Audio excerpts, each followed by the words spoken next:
Hello friends, very good morning. Hope आप सब लोग अच्छे होंगे इस टाइम में अभी, राइट, और सुरक्षित होंगे जहाँ भी होंगे आप लोग। आज हम शुरुआत कर रहे हैं नया batch, that is CA final direct tax for May and November 2021। As you know very well कि हमारा जो मई 20 का एग्ज़ाम था वो नवंबर 20 के साथ अब मर्ज हो चुका है, बट डेफिनेटली आपके केस में ऐसा कुछ होने वाला नहीं है, तो आपका एग्ज़ाम तो ऑन टाइम ही होने वाला है। तो अभी से हम इसको शुरुआत करेंगे पढ़ने की, राइट। तो क्या होगा कि एग्ज़ाम आने तक आपका सब्जेक्ट एकदम परफेक्टली प्रिपेयर हो जाए, ठीक है। इस बैच की अगर मैं बात करूँ तो ये बैच हमारा जनरली 70 लेक्चर्स के अराउंड रहेगा, जिसमें 2 आवर्स के अप्रॉक्सीमेटली आप काउंट करोगे तो 150 आवर्स के आप हमारे लेक्चर रहेंगे। रेगुलर बैच होगा, कॉम्प्रिहेंसिव कवरेज होगा ईच एंड एवरी सेक्शन का। इस बैच के साथ आपको मिलेगा एक डिटेल्ड बुक, जिसमें मैंने कम से कम 500 प्लस क्वेश्चंस सॉल्व उसमें कवर किए हुए हैं। अपार्ट फ्रॉम दैट आपको मल्टी कलर समरी बुक भी मिलेगी, DT simplified, that you know very well, right. और डाउट सॉल्यूशंस वगैरह हमारा व्हाट्सअप के थ्रू रहेगा, और अगर उसमें ज़रूरत पड़ी तो हम लाइव सेशंस भी उसके लिए कंडक्ट करेंगे। बाकी सारे फीचर्स भी है, अगर if you want to know more then you can contact on the given numbers, right. So ज़्यादा टाइम ना लेते हुए चलिए शुरुआत करते हैं अपने इस नए बैच का with first lecture. Let's go. First tell me what is tax. Government tax लगाती क्यों है, क्यों, क्या जरूरत है, मतलब। तो बोले कि गवर्नमेंट खर्चा करती है, पब्लिक एक्सपेंडिचर करती है, राइट। ये ब्रिज, ये रोड वगैरह सब बनाती है, राइट। तो इसके लिए गवर्नमेंट क्या करती है, टैक्स लगाती है। टैक्स लगाने से क्या होगा, उसका मेजर सोर्स ऑफ रेवेन्यू होगा। तो let's see first, it is very basic discussion that I am going right now. Exam के लिए कुछ काम का नहीं है, बट सीए फाइनल पे है अभी हम, तो कॉम्प्रिहेंसिव एक बार पढ़ना है सब कुछ, तो एक बार थोड़ा स्क्रैच से एक ओवरव्यू लेके निकलते हैं, ठीक है। शुरू में इतना डेप्थ में नहीं जाऊंगा इसमें, क्योंकि इसमें कुछ जरूरत नहीं है आपको, जस्ट खाली एक ओवरव्यू, राइट। तो सबसे पहले देखते हैं what is the objective of tax. Tax लिया क्यों जाता है, तो उसका पहला रीजन है it is a main source of revenue of the government. तो जहां से गवर्नमेंट को रेवेन्यू जनरेट होगी। गवर्नमेंट रेवेन्यू जनरेट क्यों करना चाहेगी, क्योंकि उसको अपनी पॉलिसीज इंप्लीमेंट करनी है। पॉलिसीज उसको किस लिए इंप्लीमेंट करनी है, ताकि इकोनॉमिक ग्रोथ हो सके, राइट। इकोनॉमिक ग्रोथ किस बेस पर होगा, अगर आपने इनकम और वेल्थ को प्रॉपरली रिडिस्ट्रीब्यूट किया तो। टैक्स में क्या होता है कि जो इनकम अर्न कर रहे हैं, जो ज़्यादा इनकम अर्न कर रहे हैं, उसके पास हम ज़्यादा टैक्स लेंगे, और जो मतलब टैक्स नहीं दे पा रहे हैं, मतलब जो भी हो, मतलब पुअर है वगैरह एट्सेट्रा, राइट, उसके लिए क्या होगी, गवर्नमेंट पॉलिसी इंप्लीमेंट होगी। जैसे आपने रिसेंटली देखा, जस्ट मोदी जी ने अनाउंस किया है कि अगले नवंबर तक सारे गरीब लोगों को फ्री राशन दिया जाएगा in this corona pandemic, right. So it is nothing but A redistribution of wealth and come, उससे क्या होगा, सोशल वेलफेयर होगा। तो it is basic objective of tax. अगर मैं टैक्स स्ट्रक्चर की बात करूं, टैक्स सिस्टम की बात करूं, तो ऐसे कौन सी चीज़ें हैं जो एक टैक्स सिस्टम को अच्छा बना सकती। टैक्स लेना गवर्नमेंट के लिए इतना आसान नहीं होता है, क्योंकि पब्लिक भी हेजिटेट करती है। इंडिया में भी हम वेरी वेल, हम सबको मालूम है, राइट, कि इतना ईजी नहीं होता है, टैक्स इवेजन हर जगह ही होता है। टैक्स सिस्टम कैसी होनी चाहिए, ताकि थोड़ा उसको इम्प्लीमेंट करने में भी इजी रहे ऐसा। So let's see some points about what makes a good tax system. कौन सी चीज़ें हैं जो एक टैक्स सिस्टम को अच्छा बनाती। तो उसके लिए हमें पढ़ना होगा cannons of tax, which is given by economist Adam Smith. क्या बोलता है canon of tax. Canon of tax में सबसे पहले आता है canon of equity. Canon of equity is based on principle of social justice. अब सोशल जस्टिस ये सब क्या है। सोशल जस्टिस दो इक्विटी की बात करता है, एक है हॉरिजॉन्टल इक्विटी, एक है वर्टिकल इक्विटी। हॉरिजॉन्टल इक्विटी की बात करूं तो उसमें ऐसा बोला गया है कि जो जितना इनकम, मतलब सेम एबिलिटी वाला बंदा जो है, जितने भी है, वो लोग सेम लेवल का टैक्स पे करेंगे। और वर्टिकल एबिलिटी का मतलब ये बोला गया है कि जिसके पास ज़्यादा पावर है, ज़्यादा एबिलिटी है टैक्स पे करने की, वो लोग ज़्यादा पे करेंगे, राइट। अब कई बार आईपीसीसी इंटरमीडिएट बच्चे हमको क्वेश्चन पूछते कि सर ऐसा क्यों, हम ज़्यादा पैसा, हम ज़्यादा इनकम अर्न करें तो हम ज़्यादा टैक्स क्यों दें। It is based on this canon, right. Second thing, it is canon of certainty. Certainty का मतलब ऐसा है कि आपका टैक्स सिस्टम ऐसा होना चाहिए कि आपका जो टैक्स पेयर है उसको एग्जैक्टली पता होना चाहिए कि मुझे मेरा टैक्स कैसे कंप्यूट करना है, मुझे मेरा टैक्स कब पे करना है, मुझे मेरा टैक्स किस तरह से पे करना है, ये सब कुछ मतलब क्या होना चाहिए कि उसको अपनी टैक्स लायबिलिटी का प्रॉपर नॉलेज होना चाहिए। मतलब उतना एक थोड़ा सिंपल रहना चाहिए, एक सर्टेन थिंग्स उसमें होनी चाहिए, सर्टेन रूल्स उसमें होने चाहिए, ताकि वो अपना टैक्स लायबिलिटी प्रॉपरली कंप्यूट कर पाए। उसको आइडिया रहे कि मुझे इतना टैक्स देना है, मुझे इस तरह से टैक्स कंप्यूट करना है। उसके बाद आता है third, that is canon of convenience. अब कन्वीनियंस का मतलब ये निकलेगा आपको कि it is easy collect tax. System ऐसा होना चाहिए कि आपका जो टैक्स कलेक्शन है वो एकदम क्या हो जाए, इजी हो जाए।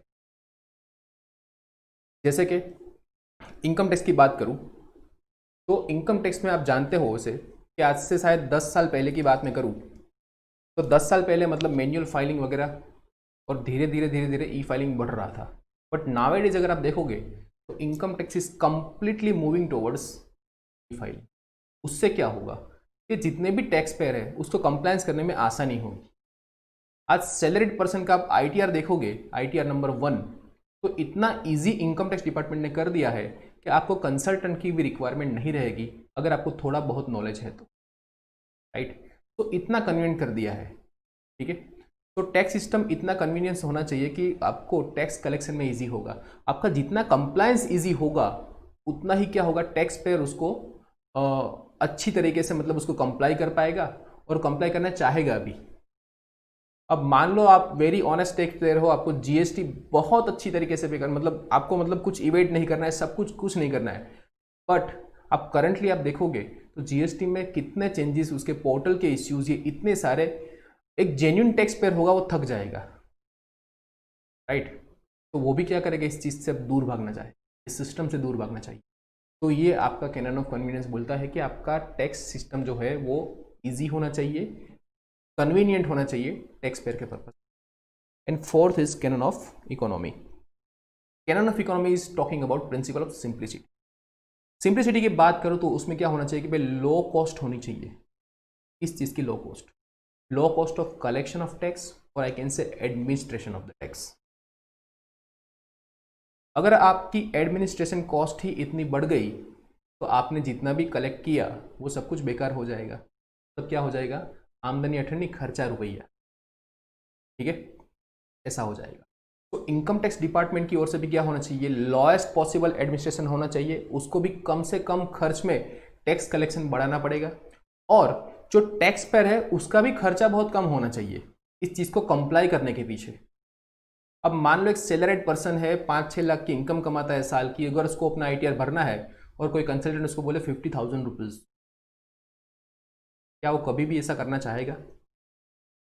कंप्लायंस इतने उसके मतलब कॉम्प्लिकेटेड है कि नॉर्मल लेमन की मतलब नॉर्मल बंदे का तो काम ही नहीं है कि उसको समझ सके और उसको वो अपना इनकम टैक्स रिटर्न वगैरह भर सके। तो 50,000 रुपीज़ का फीस लगता है, क्या अफोर्डेबल होगा किसी के लिए? मतलब जो बंदा 5-6 लाख कमाता है वो 2,000 देने में भी हेजिटेट करता है, राइट। तो 50,000 तो बहुत दूर की बात रहेगी। तो इतना ईजी होना चाहिए आपका सिस्टम कि आपका खर्चा भी इतना ना बढ़ना चाहिए, not on the part of department as well as on the part of tax payer also. उसको भी थोड़ा क्या रहना चाहिए, इकोनॉमिकल होना चाहिए। अगर ये 4 चीज़ें किसी टैक्स सिस्टम में आपको मिलेगी, हम मान सकते हैं उसको कि एक टैक्स सिस्टम अच्छा टैक्स सिस्टम, ठीक है। चलिए, कुछ इतना याद नहीं रखने की ज़रूरत है क्योंकि ये आपके एग्जाम पर्पज़ के लिए इतना कुछ है नहीं, बस खाली एक ओवरव्यू लेके चलते हैं। अगर इंडिया के टैक्स स्ट्रक्चर की बात करूं तो इंडिया के टैक्स स्ट्रक्चर में जैसे भी कोई भी टैक्स स्ट्रक्चर की या कोई भी लॉ की अगर मैं बात करूं तो अगर गवर्नमेंट को टैक्स कलेक्शन वगैरह करना हो तो उसके लिए उसके पास कॉन्स्टिट्यूशनल पावर होना ज़रूरी है। किसी भी गवर्नमेंट को टैक्स लेवी करना हो तो they must have constitutional power. अब ये कॉन्स्टिट्यूशनल पावर गवर्नमेंट के पास आया कहाँ से है? तो इंडिया की बात करूँ तो कॉन्स्टिट्यूशनल पावर आर्टिकल 246 में शेड्यूल 7 में दिया, जिसके अंदर आपको 3 लिस्ट मिलेंगे। First is union list, second is legislative and third is concurrent list. 3 चीज़ें आपको मिलेगी।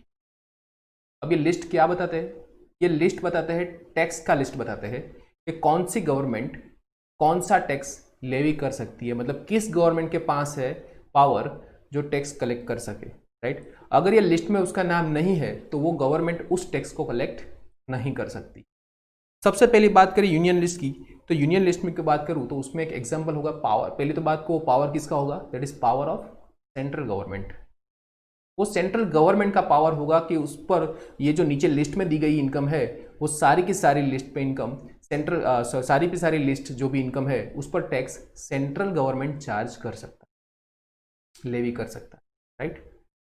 फर्स्ट, टैक्स ऑन इनकम मतलब इनकम टैक्स, लेकिन पीछे लिखा है अदर देन एग्रीकल्चरल इनकम। इसका मतलब क्या हुआ कि एग्रीकल्चर इनकम पर इनकम टैक्स लेने का राइट सेंट्रल गवर्नमेंट का नहीं है।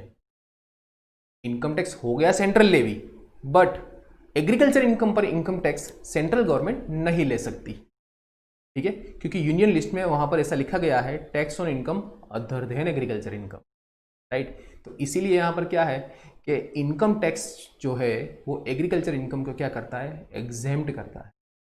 हमने आईपीसीसी इंटरमीडिएट में ये चीज पढ़ी होगी, ठीक है।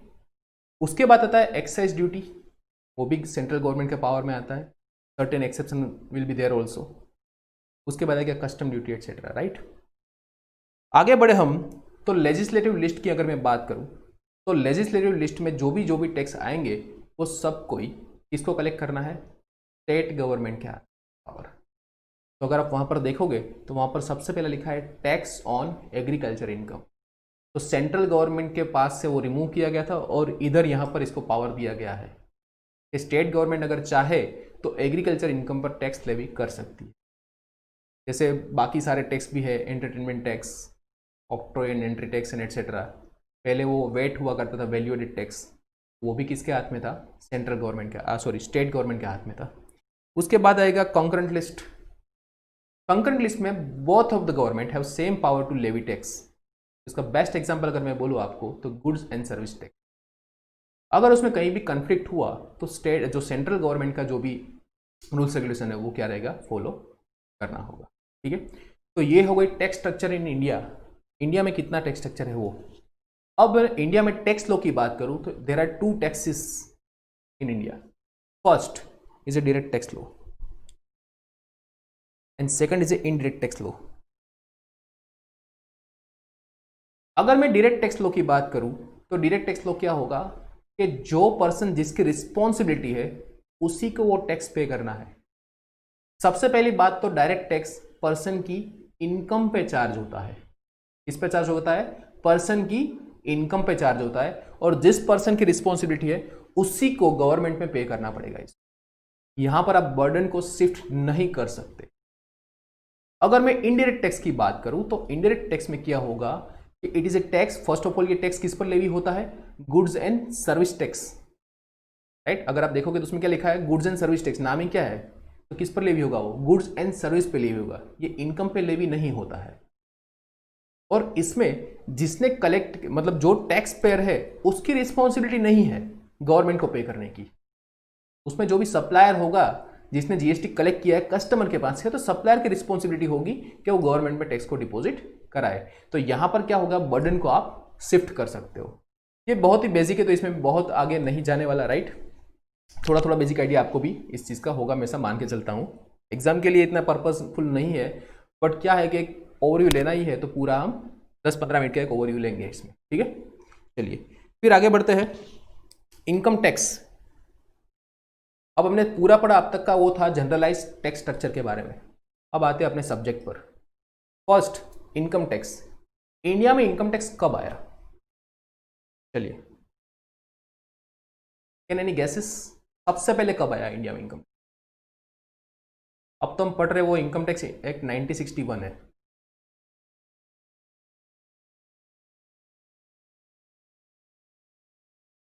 फर्स्ट इंडिया में टैक्स आया 1860 में, इनकम टैक्स 1860।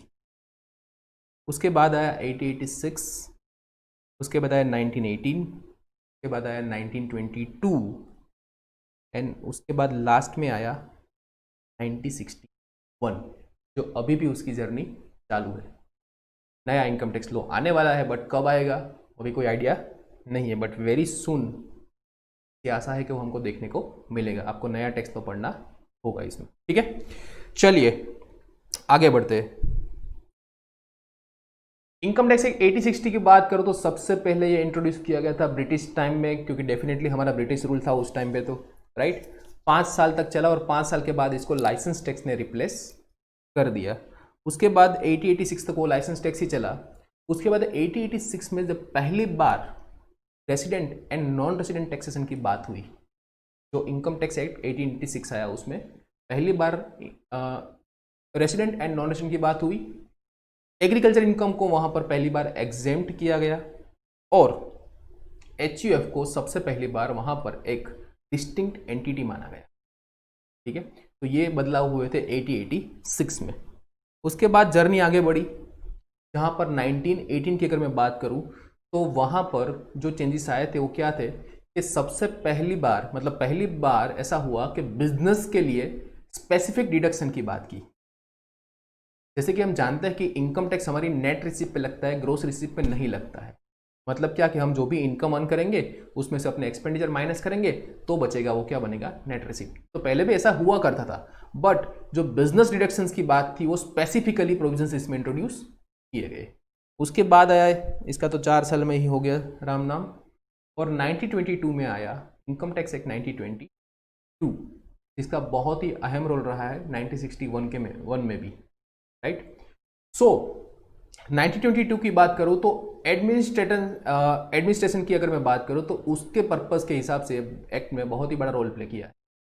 सबसे पहली बार वहां पर एडमिनिस्ट्रेशन के नोमेनक्लेचर को ले डाउन किया गया, राइट।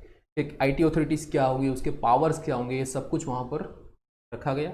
और दूसरी एक बड़ी चीज उसमें आई कि उस एक्ट से ऐसा डिसाइड किया गया, वो पहली बार ऐसा हुआ कि अब जो इनकम टैक्स एक्ट है, इनकम टैक्स के जो हमारे रेट्स है उसको एनुअल फाइनेंस एक्ट के थ्रू इंप्लीमेंट किए जाएंगे and not from the income tax act directly. ये सब कुछ क्या है, रेट्स वगैरह, एनुअल फाइनेंस एक्ट वगैरह सब कुछ पढ़ेंगे हम आगे, ठीक है। अभी के लिए इतना काफ़ी है। और उसके बाद आता है लास्ट, जो अभी भी हम पढ़ रहे हैं, 60 years of the journey of this income tax act and amended every year by annual finance act, ठीक है। तो सबसे पहली बार इंट्रोड्यूस हुआ 1961 में और ये एनफोर्सेबल हुआ 1 अप्रैल 1962 से। पहली बार इस एक्ट में रूल्स को फ्रेम किया गया, इनकम टैक्स रूल्स 1962 आया, वो पहली बार ऐसा हुआ। और इसको अब तक फाइनेंस एक्ट में भी अमेंडमेंट हुआ और अदर लॉ, मतलब ऑर्डिनेंस के थ्रू अमेंडमेंट हुआ, उसमें टैक्स अमेंडमेंट लॉज आए उसके थ्रू अमेंडमेंट, तो अब तक वो अमेंडमेंट की जर्नी ही उसमें चल रही है, ठीक है। सो ये है हमारे इंडिया में इनकम टैक्स की जर्नी। अब आगे बढ़ते हैं कि डायरेक्ट टैक्स लॉज। अगर मैं हमारे सब्जेक्ट की बात करूं तो IPCC में या इंटरमीडिएट में हमने पढ़ा होगा इनकम टैक्स, बट यहां पर हमारे सब्जेक्ट का नाम है डायरेक्ट टैक्स लॉज। फर्क क्या पड़ेगा दोनों में? हमको अकेले इनकम टैक्स एक्ट नहीं पढ़ना है, हमको इसके साथ और भी चीजें पढ़नी है। क्या क्या है? Let's see components of direct taxes. First is income tax act, अभी जस्ट हमने डिस्कस किया, राइट, कि 1 अप्रैल 1962 पे इंप्लीमेंट किया गया। 298 सेक्शंस एंड 14 शेड्यूल्स इसमें कवर किए गए हैं। उसके बाद आएगा एनुअल फाइनेंस एक्ट। अब एनुअल फाइनेंस एक्ट का रोल क्या होगा? ये अमेंड करेगा टैक्स लॉ को एवरी ईयर। जब भी फाइनेंस बिल जो हमारे बजट सत्र के दौरान रखा जाता है, अगर वो दोनों पार्लियामेंट में पास हो चुका और उसके बाद प्रेसिडेंट की साइन हो गई तो फाइनेंस बिल बन जाएगा फाइनेंस एक्ट। हमारे लिए मतलब ये मई नवंबर 21 की एग्जाम के लिए फाइनेंस एक्ट 2020 इज एप्लीकेबल, ठीक है। तो finance act is nothing but budget में जो आप रखा जाता है फाइनेंस बिल, वही है, जिसको 4 पार्ट में डिवाइड किया गया है। First part is talking about rate of current years assessment year, second part is talking about rate of TDS, third part is talking about the computation of salary and how to compute TDS and advance tax and that, and fourth part is all about computation of net agricultural income, ठीक है। उसके बाद आगे आएगा income tax rules. जैसा मैंने आपको बोला कि जब 1961 इनकम टैक्स एक्ट 1961 आया तब पहली बार इनकम टैक्स रूल्स को इंट्रोड्यूस किया गया था, राइट। तो इनकम टैक्स रूल्स का काम क्या होता है कि जैसे कि मैं आपको बोलूं कि इनकम टैक्स एक्ट जो है वो बताता है क्या करना है, बट कैसे करना है आपको कौन बताएगा? Income tax rules.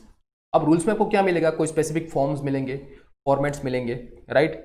अगर आपने अपने आर्टिकल सीट में अगर आपने फॉर्म नंबर 3CB 3CD अगर आपने कभी सुना हो, टैक्स ऑडिट रिपोर्ट अगर आपने बनाया हो तो उसमें आपने लिखा होगा रूल 6G करके समथिंग कुछ ऐसा वहाँ पर नीचे लिखा होगा उस फॉर्मेट के अंदर, राइट। तो ये फॉर्म कहाँ पर प्रिस्क्राइब किया गया है? ITR रूल्स में। अपील के भी जो फॉर्म नंबर होते हैं, फॉर्म नंबर 35, 36 एक्सेट्रा, तो वो भी कहाँ पर प्रिस्क्राइब किए जाते हैं? रूल्स के अंदर, ठीक है। तो रूल्स हमको बताएगा कि कोई चीज़ को कैसे इंप्लीमेंट करना है। अच्छा, ये रूल्स बनाता कौन है? रूल्स बनाने की जिम्मेदारी है CBDT की, right, so that they can ensure proper administration, ठीक है। चलिए आगे बढ़ते हैं। सर्कुलर्स, अगर सर्कुलर की बात करूं तो जब भी कोई स्पेसिफिक प्रॉब्लम अराइज होगा और उसमें कुछ क्लैरिफिकेशन की रिक्वायर्ड है तो इनकम टैक्स डिपार्टमेंट क्या करेगा? सर्कुलर इश्यू करेगा। अब सर्कुलर जो होगा वो इनकम टैक्स डिपार्टमेंट के सारे ऑफिसर्स को बाइंडिंग रहेगा, लेकिन असेसी को ये बाइंडिंग नहीं होता है। अगर वो उसमें कुछ उसके लिए कुछ बेनिफिशियल प्रोविजंस है तो उसका बेनिफिट वो क्या कर सकता है? ले सकता है, ठीक है। चलिए आगे। उसके बाद आएगा नोटिफिकेशंस। अब नोटिफिकेशंस का रोल क्या होता है कि जब भी कोई प्रोविजंस को इफेक्टिव बनाना है, प्रोविजंस को इफेक्टिव बनाना मतलब क्या कि गवर्नमेंट ने कोई नया प्रोविजन दिया है, अब उस प्रोविजन को इंप्लीमेंट करना है, उसको काम पे लगाना है, तो क्या करेगी गवर्नमेंट? गवर्नमेंट ऑफिशियल गेजेट में थ्रू नोटिफिकेशन ऐसा बोलेगी कि भाई ये प्रोविजन इस डेट से एप्लीकेबल होगा। मतलब क्या किया गवर्नमेंट ने? गवर्नमेंट ने इसको ऑफिशियल गेजेट में से नोटिफाई किया कि from this date it is applicable, तो ये होगा नोटिफिकेशन के थ्रू। CBDT भी अगर कुछ रूल्स में चेंज करना है तो वो भी क्या करेगी? नोटिफिकेशन लेकर आएगी। अब notification is binding to everyone, इसमें ऐसा कुछ नहीं है कि SEC को बाइंडिंग नहीं रहेगा। एंड लास्ट जो हमको पढ़ना है दैट इज जुडिशियल डिसीजन। तो डायरेक्ट टैक्स लॉ की बात करूं तो ये 6 चीजें हमको कंबाइंडली कॉम्प्रिहेंसिवली पढ़नी होगी। केस लॉस का CA फाइनल लेवल पर बहुत रोल बढ़ जाता है, क्योंकि कुछ कुछ चीजें इंप्लीमेंटेशन बेस पर जाएगी। अब हमको इंटरप्रिटेशन भी सीखना है इतना, राइट। तो हमको जो प्रोविजन है उसका इंप्लीमेंट मतलब उसका एप्लीकेबिलिटी हमको सीखना पड़ेगा, how we can apply that particular provisions, उसको इंटरप्रेट करते सीखना पड़ेगा, right. So case laws will be very helpful to you. Case laws की अगर बात करो, जुडिशियल मैकेनिज्म की बात करो, जब भी मतलब डिस्प्यूट अराइज होगा, बिकॉज कोई भी एक्ट 100% श्योर मतलब वो नहीं होता है कि उसमें सारे के सारे रेमेडीज अवेलेबल हो। कहीं ना कहीं कुछ ना कुछ तो लूपहोल्स रहेंगे ही रहेंगे, ठीक है। तो अगर जब भी कभी इनकम टैक्स डिपार्टमेंट और SEC के बीच में डिस्प्यूट अराइज होगा तो मैटर जाएगी जुडिशरी मैकेनिज्म के पास। मतलब अपील की पूरी प्रोसीजर हम पढ़ेंगे इस चैप्टर में, सॉरी सब्जेक्ट में, राइट। जैसे appeal to the commissioner, then ITAT, then high court and then supreme court. High court के डिसीजंस की बात करूं तो हाई कोर्ट के डिसीजंस जो होते हैं वो पर्टिकुलर उसकी टेरिटरी मतलब उसका जो रिस्पेक्टिव स्टेट एरिया है उसी में एप्लीकेबल होंगे। लेकिन सुप्रीम कोर्ट की बात करूं तो सुप्रीम कोर्ट का judgement law of the land बन जाएगा, पूरे इंडिया में वो एप्लीकेबल होगा, राइट। तो ये जर्नी है हमारी और ये है components of direct tax laws, ठीक है। थोड़ा फास्ट में जा रहा हूं, इसमें बहुत ही जरूरत नहीं है इसमें अंदर जाने की, राइट। अब सब्जेक्ट को ब्रेक डाउन करते हैं कि हमारे इस सब्जेक्ट में हमको पढ़ना क्या है। इस सब्जेक्ट को मैंने 5 हिस्सों में डिवाइड किया है। सबसे पहला पार्ट आएगा हमारा that is basic discussion. According to the ICAI जो न्यू सिलेबस वाले हैं उसमें आपको डायरेक्ट टैक्स लॉ का प्रोविजन है वो 70 मार्क्स का होगा और इंटरनेशनल टैक्सेशन के जो भी है पोर्शन वो आपका 30 मार्क्स का वेटेज उसमें डिफाइन किया हुआ है, राइट। तो सबसे पहले हमारा बेसिक डिस्कशन रहेगा, उसके बाद असेसमेंट प्रोसीजर, उसके बाद आएंगे अपील एंड रिवीजन, उसके बाद other miscellaneous topic and last one is the international taxation. अब ये 5 हिस्सों में मैंने इसको डिवाइड किया है। अगर मैं बेसिक डिस्कशन की बात करूं तो बेसिक में हमारा जो नॉर्मली अब तक हम जो IPCC इंटरमीडिएट लेवल पर थोड़ा कंप्यूटेशन वगैरह जो देख के आए हैं उसको थोड़ा हम एडवांस लेवल में पढ़ना रहेगा, बिकॉज IPCC इंटरमीडिएट जो आपका था वो वर्किंग नॉलेज था, final is now advance knowledge. तो you must have clarity each and everything in every section and everything.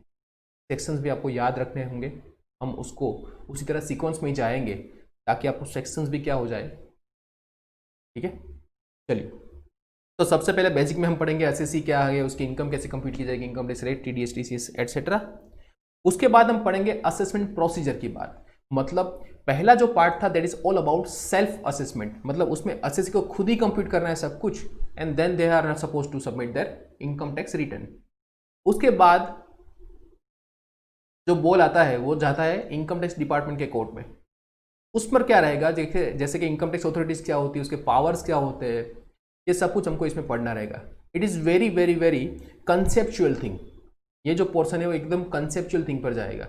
इसमें आपको वैलिडिटी बेस्ड क्वेश्चन पूछा जाएगा कि भाई पर्टिकुलर इनकम, कोई भी अगर इनकम टैक्स अथॉरिटी उसने ये स्टेप्स लिए हैं तो क्या ये वैलिड है कि इनवैलिड है, क्या ये टाइम बार्ड है कि नहीं है, क्या ये ठीक से हुआ है कि नहीं हुआ है। तो ऐसे कंसेप्चुअल इसमें जाएंगे, राइट। इसमें प्रैक्टिकल क्वेश्चंस मतलब सम्स कैलकुलेट नहीं करने रहेंगे हमको, थियोरिकल बेस इसके आंसर्स रहेंगे, ठीक है। उसके बाद अपील एंड रिवीजन, कि अगर आपका असेसमेंट प्रोसीजर ठीक से नहीं हुआ, आपको कुछ भी ऐसा है तो आप क्या कर सकते हो, अपील में जा सकते हो, ये सब कुछ उसमें देखेंगे। फिर आएंगे मिसलेनियस प्रोविजन, जिसमें हम पढ़ेंगे interest, penalties, fees, levies etcetera, ये सब कुछ इसमें पढ़ेंगे।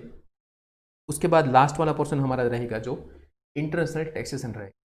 इसके अंदर हमको double taxation relief, non resident का टैक्सेशन कैसे होगा, ट्रांसफर प्राइसिंग कैसे रहेगा, एडवांस रूलिंग कैसे रहेगा, और जनरल एंटी अवॉइडेंस रूल्स के बारे में हमको पढ़ना है। तो ये होगा आपका एंटायर सब्जेक्ट का सिनारियो, ठीक है। अब बात करो इनकम टैक्स की, तो हम नेक्स्ट वीडियो में अभी आगे कंटिन्यू करेंगे। आज का हमारा बेसिक डिस्कशन हम इधर ही इधर ही यहाँ पर हम कंक्लूड करेंगे। तो thank you so much, see you in next video. हमारा जो नेक्स्ट वीडियो रहेगा उसमें हम बेसिक चैप्टर्स से हमारा शुरुआत करेंगे और हम इनकम और टैक्स जो भी है उसका पूरा ब्रेकडाउन देखने वाले हैं, ठीक है। तो stay connected, thank you so much friends.